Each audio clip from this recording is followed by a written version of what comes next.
Nous allons étudier la coexistence pacifique. Ce terme même de coexistence pacifique a été lancé par Nikita Khrouchtchev. Qui est Nikita Khrouchtchev? Eh bien, c'est le nouveau dirigeant de l'Union soviétique. En effet, en 1953, Staline est mort. De 1953 à 1956, il y a eu une troïka qui a dirigé l'Union soviétique. Et en 1956, Nikita Khrouchtchev devient le premier secrétaire du Parti communiste de l'Union soviétique, c'est-à-dire en fait le dirigeant de l'Union soviétique. Il va, lors de son premier congrès, qui est en fait le 20e congrès du Parti communiste, déclarer d'une part la déstalinisation et d'autre part proposer la coexistence pacifique à l'Ouest, en pensant qu'il n'est pas nécessaire de se battre, que l'on peut parfaitement avoir une stratégie qui promouvrait les idéologies et que on se battrait au niveau idéologique et là évidemment que la meilleure gagnerait, la sienne, pense-t-il. Du côté américain, il y a aussi un nouveau dirigeant. Ce nouveau dirigeant, c'est le général Eisenhower. Or, Eisenhower a fait la guerre en Europe, la Seconde Guerre mondiale, et il sait qu'aux États-Unis, la guerre de Corée a laissé de mauvais souvenirs et il aimerait bien éviter de se lancer dans la course aux armements qui coûte extrêmement cher, alors qu'en fait, l'essentiel est la croissance économique aux États-Unis. Donc, il va lui aussi accepter cette idée de coexistence pacifique. Les tensions vont effectivement baisser au niveau Est-Ouest et par exemple Nikita Khrouchtchev va supprimer dès 1956 le Cominform qui était là pour informer, c'est-à-dire en fait faire de la propagande aussi bien à l'Est qu'à l'Ouest et donc cela fait baisser les tensions, surtout qu'en 1959 il va faire un grand voyage aux États-Unis où il va être particulièrement bien reçu et donc on voit au moins au niveau diplomatique les tensions baisser. Pour bien marquer cette volonté de coexistence pacifique, en 1956 toujours, eh bien, Eisenhower et les États-Unis ne vont pas intervenir dans le soulèvement de Budapest contre l'URSS. C'est du reste qui est traité dans la vidéo intitulée 1956. Donc, des tensions qui sont à la baisse. Même si les tensions sont à la baisse, cela n'empêche pas qu'il y ait des crises, et parfois des crises très graves, pendant cette coexistence pacifique. La première des crises est la seconde crise de Berlin, à ne pas confondre avec la première, celle où il y a eu le vol au-dessus de l'Allemagne pour aller ravitailler Berlin. Ici, c'est différent. En effet, Khrouchtchev considère toujours que la ville de Berlin, qui est au centre de la zone soviétique, est stratégiquement mal placée, pose un problème, et donc en fait, le fait que Berlin-Ouest, toujours à l'intérieur de cette zone soviétique, reçoivent des armées de l'Ouest pour la protéger, bon, c'est assez inadmissible à ses yeux, et ce qu'il veut, c'est que cela cesse. Bon, Staline n'a pas réussi la première fois, il espère bien réussir. Et il propose de démilitariser Berlin, ce qui paraît logique avec sa volonté de coexistence pacifique, mais qui en fait est une sorte de ruse, parce que bien évidemment, si on démilitarise, cela signifie que les troupes occidentales quittent Berlin. Il en est de même pour les troupes soviétiques, mais elles quittent Berlin et vont dans la banlieue juste à côté, qui est en fait l'espace réservé aux soviétiques, l'espace d'occupation soviétique. Donc, bien évidemment, Kennedy ne va pas accepter et il va y avoir des tensions extrêmement fortes.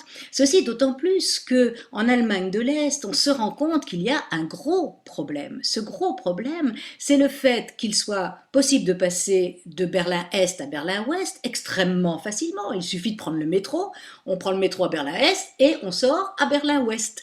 Et qu'un certain nombre de jeunes, et un grand nombre de jeunes, en fait, prennent effectivement ce métro et ne reviennent pas.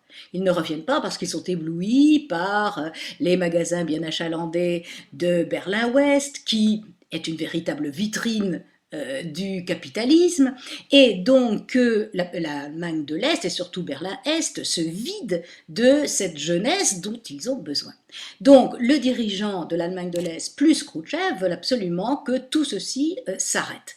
Et voyant qu'il n'est pas possible d'obtenir la démilitarisation, eh bien, il propose de faire un mur donc, qui partage Berlin-Est de Berlin-Ouest. Ce mur est érigé en quelques jours en 1961 et il va couper définitivement les deux zones Est et Ouest. Il va en fait finaliser le rideau de fer qui partait justement du nord de l'Europe, qui traversait toute l'Europe jusqu'en Yougoslavie, et le seul endroit où on pouvait facilement passer d'un côté à l'autre, c'était Berlin. Eh bien, c'est terminé. Naturellement, l'Ouest veut essayer de faire quelque chose, et en 63, Kennedy va aller à Berlin et va faire un grand discours pour montrer qu'il soutient les Berlinois, et dans ce grand discours, il dira la très célèbre phrase « Ich bin ein Berliner », c'est-à-dire « je suis un Berlinois », et donc qui s'attaque à Berlin s'attaque à moi, autrement dit aux États-Unis. Khrouchtchev n'a donc pas réussi à Berlin. Mais il y a encore une autre possibilité pour lui, c'est Cuba. En effet, Cuba est dirigé par un socialiste qui est Castro, et Castro donc gêne énormément les États-Unis, puisque l'île de Cuba se trouve extrêmement proche de la Floride, donc des côtes américaines, et les États-Unis voient d'un très mauvais œil qu'un dirigeant socialo-communiste dirige cette petite île parce que cela pourrait tout simplement donner des idées aux autres. Et donc, les États-Unis, qui ont à leur tête à cette époque-là encore Eisenhower, décident de faire un débarquement à Cuba et donc de faire comme on a l'habitude, c'est-à-dire la CIA fait tomber le dirigeant. En fait, ça se passe à un très mauvais moment parce que Eisenhower donc, a fini son mandat, Kennedy prend le nouveau mandat, et en fait le débarquement a lieu quasiment tout à fait au début de ce nouveau mandat de Kennedy. Et le débarquement échoue lamentablement. Kennedy refuse d'envoyer l'aviation pour aider les débarquements, et donc Castro l'emporte. Mais Castro se rend bien compte qu'il lui faut absolument un allié, et il décide que le seul allié possible, eh bien évidemment, c'est Khrouchtchev et l'Union soviétique. Donc il y a un accord entre Khrouchtchev, l'Union soviétique donc, et puis Cuba de l'autre côté, et l'Union soviétique en profite pour décider d'y implanter des missiles qui évidemment visent les États-Unis. Dès que les États-Unis se rendent compte, grâce à l'aviation, qu'il y a des silos qui sont construits pour y mettre des missiles, évidemment, pour eux, c'est quelque chose d'extrêmement grave, parce que les missiles atteignent directement les États-Unis. Donc, c'est un véritable branle-bas le combat, et Kennedy décide de résister. Et cela va être une période extrêmement tendue et très difficile parce que Khrouchtchev est bien décidé à mettre ses missiles, d'autant plus que l'URSS a quelque chose d'à peu près semblable, c'est-à-dire des missiles qui sont mis en Turquie, la Turquie faisant partie de l'OTAN, mais la frontière turque et la frontière soviétique, c'est la même, hein. Donc en fait, les missiles sont juste derrière la frontière soviétique, et il estime qu'il a le droit d'en mettre lui aussi des missiles à Cuba. Or, lorsqu'il envoie les bateaux pleins de missiles, Kennedy fait savoir que bon, si les bateaux dépassent un certain point, eh bien, il appuiera sur le bouton pour lancer la guerre atomique. C'est un véritable jeu de poker. Savoir si oui, il va effectivement faire la guerre atomique. Kennedy pense que oui, mais Khrouchtchev pense que non. Et donc, en fait, le coup de poker continue jusqu'à l'extrême limite. Les bateaux avancent vraiment jusqu'à l'extrême limite. Et c'est quelque chose de terrible pour le monde qui se demande si demain, ce ne sera pas la guerre atomique. Finalement, au dernier moment, eh bien, Khrouchtchev fait stopper les bateaux.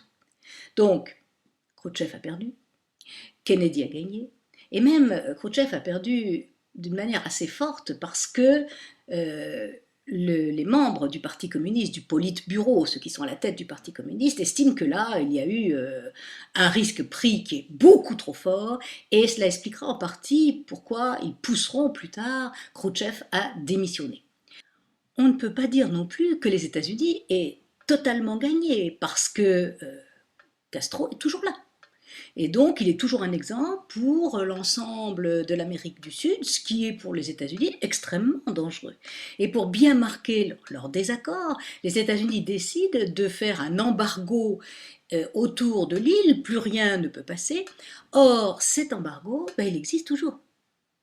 Et donc on voit que les États-Unis ont craint énormément la propagande que pourrait faire Castro et l'exemple qu'il pourrait donner. Malgré tout, on voit que, coexistence pacifique ou pas, il y a eu des crises extrêmement fortes, extrêmement dangereuses, et celle de Cuba en 62 est donc la pire, et expliquera pourquoi après il y aura un effort supplémentaire qui sera un effort de détente.